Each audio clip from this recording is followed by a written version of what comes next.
ஹல்லேலூயா. அருமை ரட்சகர் இயேசு கிறிஸ்துவின் நாமத்திலே குவைத் தமிழ் கிறிஸ்துவின் திருச்சபை உங்களை மறுபடியுமாக வாழ்த்துகிறோம். இந்த செய்தி தொடரிலே நீங்கள் எங்களோடு பயணம் செய்து கொண்டிருக்கிறீர்கள். இந்த நாளிலும் நம் அருமை நண்பர் ஆத்தும நண்பர் இயேசு நம்மோடு பேச ஜெபித்து செய்திக்குள்ளாக கடந்து செல்வோம். பரமண்டலங்கள் இருக்கிற எங்களுடைய நல்ல பரலோக தகப்பனே, இந்த நாளிலும் என்னோடும் எங்களோடும் பேசுவது உமக்கு பிரியமாக இருக்கிறபடினாலே நன்றி. Father, it is your good pleasure to speak to me and speak to us. We welcome you and commit this time into your hands. In Jesus' name we pray. Amen. Amen. அருமையான நண்பர்களே, கடந்த செய்திகளிலும் நாம் இயேசு கல்வாரி சிலுவைக்கு போவதற்கு அவர் ஆயத்தப்பட்டு கொண்டிருக்கிறதை நாம் சிந்தித்து கொண்டிருக்கிறோம்.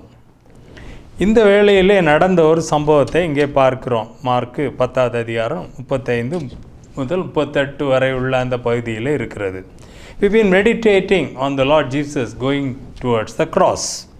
So today we are going to meditate on Mark's Gospel, chapter 10, verses 35 to 38.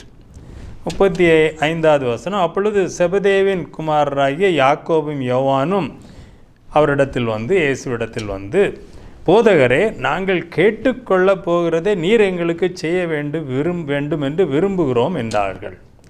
So now the children of Zebedee, John and Jacob, they have a desire. James and John, the brothers and the followers of Jesus, the children of Zebedee. So they have a desire and they want to tell it to the Lord Jesus, requesting him to fulfill that. அவர்களுடைய ஒரு ஆழமான ஒரு விருப்பம், ஆவல், அதை அவர்கள் இயேசுவிடத்திலே சொல்ல விரும்புகிறார்கள். அப்போ இயேசு சொல்கிறாரு, அவர்களை நோக்கி, நான் உங்களுக்கு என்ன செய்ய வேண்டும் என்று நீங்கள் விரும்புகிறீர்கள் என்று கேட்டார். Now the Lord Jesus is asking them, you have a great desire burning within you. You tell me what you want me to do or what you desire that I do for you. நான் உங்களுக்கு என்ன செய்ய வேண்டும் என்று விரும்புகிறீர்கள், நீங்கள் அதை சொல்லுங்க அப்படின்னு சொல்கிறார். பாருங்க, விருப்பம் என்பது ஒன்று, தேவை என்பது இன்னொன்று. We know the difference between a need and a desire. Okay, well and good. இங்கே நாம் பார்க்கிறது தேவையை குறித்தல்ல, ஆனால் ஆழமான ஒரு உந்துதோலோடு வருகிற ஒரு ஆவலை குறித்து, ஆசையை குறித்து, அதை எப்படியாவது நிறைவேற்றிவிட வேண்டும் என்ற அந்த ஆசையை குறித்து நாம் பார்க்கிறோம். இயேசுவும் அவர்களிடத்திலே, நீங்கள்லாம் என்னுடைய சீஷர்கள், நீங்கள் ஏன் ஆசைப்படுகிறீர்கள், என்னை பின்பற்றி வாருங்கள் என்று சொல்லிவிடாமல், அவர்களிடத்தில் என்ன உங்களுக்கு விருப்பம், என்ன ஆசை, அதை சொல்லுங்கள் பார்ப்போம் என்று சொல்லுகிறார். Lord Jesus also is not belittling their desire. He says, okay, tell me what you desire. தொடர்ந்து நம்ம பார்க்கிறோம். 37வது வசனத்திலே, அதற்கு அவர்கள், உமது மகிமையிலே எங்களில் ஒருவன் உமது வலது பார்சத்திலும் ஒருவன் உமது இடது பார்சத்திலும் உட்கார்ந்திருக்கும்படி எங்களுக்கு அருள் செய்ய வேண்டும் என்றார்கள். Now they are fishermen, they are following the Lord Jesus, they are his disciples now, but they are growing in knowledge. They have not yet fully comprehended what the Lord Jesus is trying to tell them. இயேசு அவங்களிடத்திலே சொல்லிக்கொண்டே இருக்கிறார், நம்ம எருசலேமுக்கு போகிறோம், அங்கே மனுஷகுமாரன் விதமாக புறஜாதியார் கையிலே ஒப்பு கொடுக்கப்பட்டு அவரை கொலை செய்வார்கள், இதெல்லாம் அவரை பரியாசம் செய்வார்கள், அவரை காயப்படுத்துவார்கள், இதெல்லாம் சொல்லி கொண்டிருக்கிறார். அதை அவர்களால் புரிந்து கொள்ள முடியவில்லை. அவர்களுடைய சிந்தையெல்லாம் இயேசு அநேக அற்புதங்களை செய்து கொண்டிருக்கிறார், அடையாளங்களை செய்து கொண்டிருக்கிறார், அநேக மக்கள் அவரை பின்பற்றி கொண்டிருக்கிறார்கள், அவருடைய போதனையெல்லாம் மிகவும் அழகாக இருக்கிறது, பெரிய கூட்டத்தை இழுத்து கொண்டிருக்கிறது. சீக்கிரத்திலே இதையெல்லாம் வைத்து அவர் ராஜாவாகிவிடப் போகிறார். பெரிய மகிமை, அவருடைய சீஷர்கள் நம்ம அவரோடு இருக்கிறோம், நமக்கும் அந்த மகிமையிலே பங்கு உண்டு. So they are not able to understand or comprehend what the Lord Jesus is telling them, that he is going towards the cross, that he is going to suffer, he is going to die on the cross. They are only looking at what he is doing at the moment, how people are being healed, the dead are being raised, the blind are seeing, the deaf, their ears are open, and he is having a wonderful teaching ministry. They call him Podagare, Rabbi, Podagare. So the Jewish people used to honor the good teachers who taught them the wisdom from the word of God. So there was a big crowd following the Lord Jesus, and he was doing great miracles. So their thought was that he is going to soon become a great king with great honor, and they are going to share this honor with him. So their desire was that, see the beauty here, how the brothers are having such unity. இந்த சகோதரர் பாருங்கள் எவ்வளோ ஒரு மனது இருந்திருக்கிறது அவர்களுக்கு என்று சொல்லி சொல்கிறாங்க. ஒரு ஆள் உங்கள் ஒரு வலது பக்கத்தில், இன்னொரு ஆள் இன்னொரு பக்கத்தில். இது எங்களுக்கு நீங்கள் வேண்டும், இதுதான் எங்களுடைய ஆசை, இதுதான் எங்களுடைய விருப்பம். சரி, இயேசு அங்கே என்ன சொல்கிறாருன்னு பார்க்கலாம். அவங்க அந்த மகிமை என்று சொல்வது மூல பாஷையிலே டாக்ஸா என்று சொல்லப்பட்டிருக்கிறது. டாக்ஸா, ஓகே.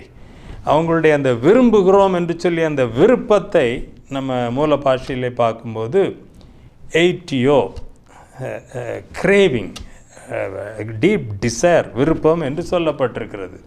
அவ்வளவு ஆழமான ஒரு கிரேவிங் அல்லது ஒரு ஒரு தாகம் நிறைந்த போல ஒரு விருப்பம் அவர்களுக்கு.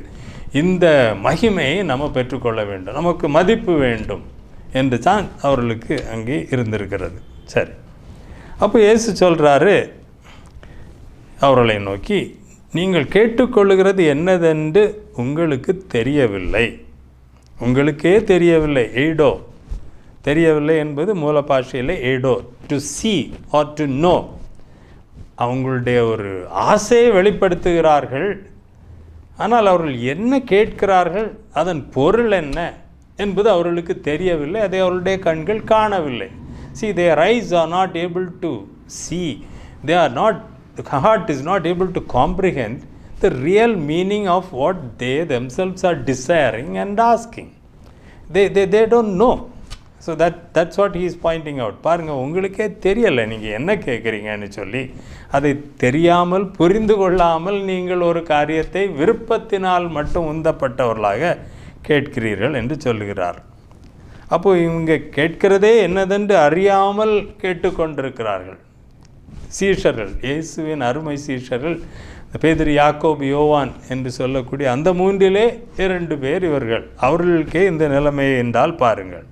அப்போ இயேசு சொல்கிறார், நான் குடிக்கும் பாத்திரத்தில் நீங்கள் குடிக்கவும், நான் பெறும் ஸ்நானத்தை நீங்கள் பெறவும் உங்களால் கூடுமா என்று கேட்கிறார். Lord Jesus is asking them, see, I have been telling you so much about the baptism that I am going to be baptized with. That was referring to his suffering. The cup that I am going to drink from. Now, do you think you can partake of that? You are talking about partaking of the glory. இங்கே இயேசு அவரிடத்தில் சொல்கிறார், நீங்கள் மகிமையிலே பங்கெடுக்க வேண்டும் என்று சொல்லி ரொம்ப ஆசையாக சொல்கிறீங்க, ஆனால் என் பாடுகளில் நீங்கள் பங்கெடுக்க முடியுமா அப்படின்னு சொல்லி அங்கே அவரிடத்திலே கேட்கிறார். அப்போ இந்த அவர் பங்கெடுக்கக்கூடிய அந்த பாத்திரத்தை குறித்து அவர் மத்தேயு 26:38 சொல்வதை நம்ம பார்க்க முடியும். அப்பொழுது அவர், என் ஆத்துமா மரணத்துக்கு ஏதுவான துக்கம் கொண்டிருக்கிறது, நீங்கள் இங்கே தங்கி என்னோட கூட விழித்திருங்கள் என்று சொல்லி சற்று அப்புறம் போய் முகங்குப்புற விழுந்து, என் பிதாவே, இந்த பாத்திரம் என்னை விட்டு நீங்க கூடுமானால் நீங்கும்படி செய்யும், ஆகிலும் என் சித்தத்தின்படி அல்ல உம்முடைய சித்தத்தின்படியே ஆக கடவது என்று ஜெபம் பண்ணினார். இங்கே நாம் பார்க்கும் பொழுது ஆத்துமா, சூக்கே ஆர் ஹார்ட் ஆர் லைஃப், அங்கே மரணத்துக்கு ஏதுவான துக்கம்,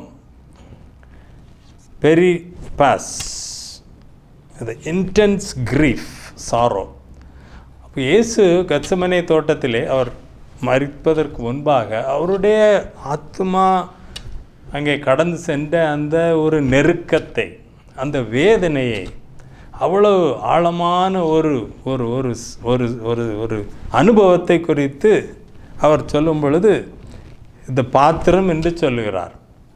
அப்போ இது என்னை விட்டு நீங்கினால் நன்றாக இருக்கும் என்று சொல்லிவிட்டு அங்கே பிதாவை பார்த்து சொல்லுகிறார், ஆனால் என் விருப்பம் அல்ல, உம்முடைய விருப்பம், உம்முடைய சித்தத்தின்படி ஆக கடவுது என்று சொல்லுகிறார். So this is the difference between the master and the disciples. The disciples had not yet fully understood the meaning of discipleship. அவங்க ஃபாலோ பண்ணிகிட்டு இருக்கிறாங்க, நல்லா இருக்குது. ஆனால் உண்மையான சீஷத்துவம் என்றால் என்ன, குரு சீஷன் என்றால் என்ன என்பதை அவர்கள் புரிந்து கொள்ளவில்லை. அவரை ஒரு போதகர், ஒரு நல்ல ரபி என்று தான் அவர்கள் சிந்திக்கிறார்களே ஒழிய, இவர் ஜீவனுள்ள தேவனுடைய குமாரன், இவர் நம்முடைய எஜமானன் என்ற அந்த ஒரு அளவுக்கு அவர்கள் வரவில்லை. தேவனுடைய விருப்பம் என்ன, சித்தம் என்ன, அதை நம்முடைய விருப்பமாக்கி நம்முடைய வாழ்க்கையிலே நாம் கொள்ள வேண்டும் என்ற அந்த ஒரு நிலைக்கும் அவர்கள் வரவில்லை. So the disciples, they are only mainly in a rabbi, teacher and student, that kind of a relationship. They were having a good time following him, seeing the miracles and sharing a little bit of that honor and glory that was there from the people. Jesus, they were honoring him, though he did not look for that. So they were sharing in that limelight, and this is what they were enjoying. They wanted to reach more glorious position when they thought was going to take up the reign at that time. இன்னொரு இடத்துல நம்ம பார்க்கிறோம், லூக்கா 12:50, ஆகிலும் நான் முழுக வேண்டிய ஒரு ஸ்நானம் உண்டு, அது முடியும் அளவும் எவ்வளவோ நெருக்கப்படுகிறேன் என்று சொல்லுகிறார். இது அவருடைய மரணத்தை குறித்து அவர் அங்கே சொல்லுகிறதை பார்க்கிறோம். சுனைக்கோ, டு கம்ப்ரஸ், ப்ரெஸ். இந்த கெத்செமனே தோட்டத்திலும் அங்கே ஒலிவ பழங்களை எடுத்து அவர்கள் நசுக்குவார்கள், அது புளியப்படும், அதிலிருந்து ஒலிவ எண்ணெய் வரும். அதே போல் இயேசு கிறிஸ்துவனுடைய கல்வாரி சிலுவை போகு முன்பதாகவே அவர் நெருக்கப்பட்டிருக்கிறார். அந்த அனுபவத்தை அவர் அறிந்து அதை நோக்கி பார்க்கும் பொழுது அவ்வளவு அதனுடைய ஆத்துமா நெருக்கப்பட்டிருக்கிறது. So let's come back to the desire issue. சீஷர்கள், இங்கே நாம் விருப்பத்தை குறித்து பார்க்கும் பொழுது சீஷர்களுக்கு சொல்லப்பட்ட ஒரு காரியம்.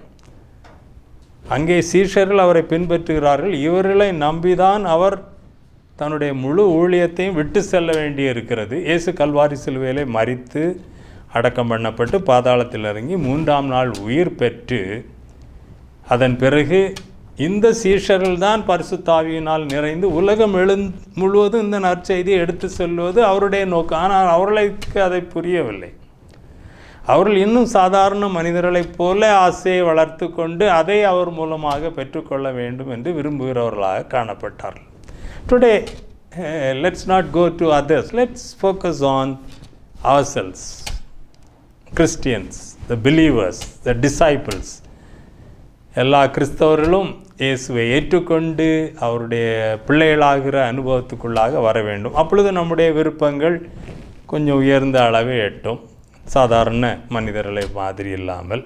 இன்னும் சீஷர்கள் என்றால் கற்றுக்கொள்ளுகிறவர்கள். அப்படிப்பட்ட ஒரு நிலைமைக்கு நாம் வரும் பொழுது நம்முடைய ஆசைகள் எப்படிப்பட்டவைகளாக இருக்க வேண்டும் என்பதை இந்த இடத்துல நாம் சிந்திக்க இது தூண்டுகிறது. So as Christians, we may have many desires like any other human being. We are not going to go into that right now. And also when we become disciples, we are learners. We are following the Lord Jesus. At that time also, like these disciples, our desires may not be refined. They may not be based on the Word of God. They may not be in accordance with the guidance of the Lord Jesus, His Holy Spirit, and His revelation. It may just be based on our feelings and our fleshly desires. But we need to grow from that to a level where அவர்களுக்கு சொல்கிறார் இல்லையா, நீங்கள் என்ன கேட்குறீங்க என்று உங்களுக்கு அது நீங்கள் இன்னும் காணவில்லை, தெரிந்து கொள்ளவில்லை. இப்போ நம்ம தேவனுடைய பாதத்திலே, இயேசுவின் பாதத்திலே அமர்ந்திருக்கும் பொழுது நாம் நம்முடைய வாழ்க்கையிலே நம்மளுக்கு கொடுக்கப்பட்ட அழைப்பு என்ன, தேவன் நமக்கு வைத்திருக்கிற நோக்கம் என்ன, அதை நிறைவேற்றுவதற்கு நாம் என்ன விரும்ப வேண்டும் என்று அந்த ஒரு உயர்ந்த ஒரு ஆவல் நமக்கு கொடுக்கப்படும். அதை நாம் அறிந்து கண்டு புரிந்து தேவ சித்தத்தை நம்முடைய வாழ்க்கையிலே நாம் நிறைவேற்றத்தக்கதாக நம்மையே ஒப்பு கொடுத்து அவ்விதமான ஒரு வாஞ்சையை ஆசை உடையவர்களாக அதை அவரிடத்திலே கேட்கிறவர்களாக நாம் மாற முடியும். Now, as we become disciples and as we grow in grace, we also can reach a state where we don't just have ordinary human or fleshly desires, but we have desires based on the revelation of God, based on His calling in our lives, and based on His revelation and the Word of God, and the high calling of God in Christ Jesus. When we cultivate those desires and pray and receive the answer, then our lives will truly bring the glory of God into our lives and through our lives to many people. அருமையான தேவனுடைய பிள்ளைகளே, இந்த வேளையில் நம்முடைய வாழ்க்கையிலே நாம் என்ன ஆவலுடையவர்களாக இருக்கிறோம், எந்த அளவிலே நாம் சீஷத்துவத்திலே வளர்ந்திருக்கிறோம் என்று சிறிது சிந்தித்து பார்ப்போம். நம்மை ஒப்பு கொடுத்து அவருடைய கிருபையை பெற்றுக்கொள்வோம். ஜெபிப்போமா. Our loving Heavenly Father, thank you for the Word of God. We learned from the lives of these disciples, James and John, sons of Zebedee. They were following you. They left everything and they were following you. Yet, in their desires, they had to grow a lot. They had to see and know what they were asking for, what they were desiring. It needed more waiting in your presence and getting your word into their lives. அருமையான எங்களுடைய பரலோக தகப்பனே, இந்த வேளையிலும் எங்களுக்கு கற்றுத்தந்த இந்த நல்ல பாடத்திற்காக உமக்கு நன்றி செலுத்துகிறோம். உங்களுடைய போதனைக்காக நன்றி செலுத்துகிறோம். எங்களுடைய வாழ்க்கையிலும் நாங்கள் இந்த எல்லாவற்றையும் விட்டு திறந்து உம்மை பின்பற்றின இந்த சீஷர்கள் யாக்கோபு, யோவான், அவருடைய வாழ்க்கையிலே நாங்கள் கற்றுக்கொண்ட அந்த பாடத்திற்காக நன்றி செலுத்துகிறோம். சீஷத்துவத்திலே வந்து சீஷர்களாகி இயேசுவின் சிந்தையை அறிந்து அவருடைய வெளிப்பாடுகளை பெற்று எங்களுடைய ஆசைகளை நாங்கள் வளர்த்து கொள்ள வேண்டும். கேட்டு அதை பெற்றுக்கொண்டு உங்கள் நாமம் எங்கள் மூலமாக வெளிப்பட வேண்டும், உங்கள் மகிமை வெளிப்பட வேண்டும், உம்முடைய ராஜ்யத்தின் காரியங்கள் சித்தங்கள் எங்கள் வாழ்க்கையில் நிறைவேற வேண்டும் என்று சொல்லி எங்களை தாழ்த்தி ஒப்பு கொடுக்கிறோம். இந்த வேளையிலும் இந்த செய்தியை கேட்கிற உம்முடைய பிள்ளைகள் எந்தெந்த சூழ்நிலையில் இருக்கிறார்கள் என்பதை நீர் அறிந்திருக்கிறீர். இயேசுவின் நாமத்தினாலே நாங்கள் அவர்களை வாழ்த்துகிறோம். அவர்கள் இருக்கிற சூழ்நிலையிலே உம்முடைய உதவிக்கரம் அவர்களுக்காக நீட்டப்பட்டு அவர்களை தூக்கி விடும்படியாக நாங்கள் ஜெபிக்கிறோம். இயேசுவின் நாமத்திலே அவர்களை ஆசீர்வதிக்கிறோம். அவர்களுடைய சிறு தேவைகள், சிறு ஆசைகளிலிருந்து பெரிய தேவைகள், பெரிய ஆசைகள் வரைக்கும் எல்லாவற்றையும் நீர் மதிக்கிற தேவன். இயேசுவே, நீர் அதை அறிந்து கொண்டு அதை கேட்டு விசாரித்து நீர் அவர்களுக்கு அப்பா ஆசைகளை கூட நிறைவேற்றுகிற தேவனாக இருக்கிறீர். இப்பொழுதும் இயேசுவின் நாமத்திலே உம்முடைய பிள்ளைகளை வாழ்த்துகிறோம். விசேஷமாக உம்முடைய ஊழியக்காரர்களை, சீஷர்களாக இருக்கிறவர்களை வாழ்த்துகிறோம், ஆசீர்வதிக்கிறோம். சீஷத்துவத்திலும் வளர கிருபை தாருங்க. அதிக கனி கொடுத்து பிதா மகிமைப்பட ஆசீர்வதிங்க. நன்றி செலுத்துகிறோம். இயேசுவின் மூலம் ஜெபிக்கிறோம் நல்ல பிதாவே.